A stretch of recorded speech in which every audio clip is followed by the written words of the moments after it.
You ask Tiger to solve. This deals with linear equations with one unknown. The final result is p equals 3.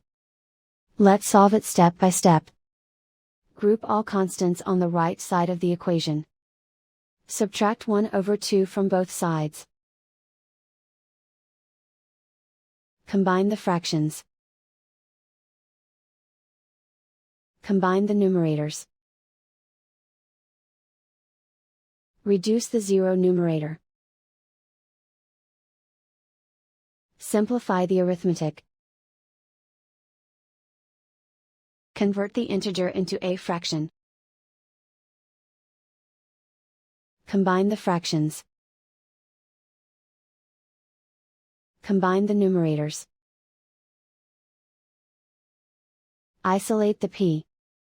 Multiply both sides by inverse fraction 2 over 1.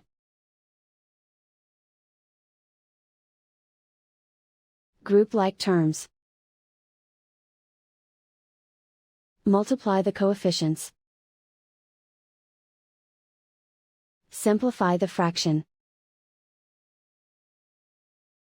Multiply the fractions. Simplify the arithmetic. And so the final result is p equals 3.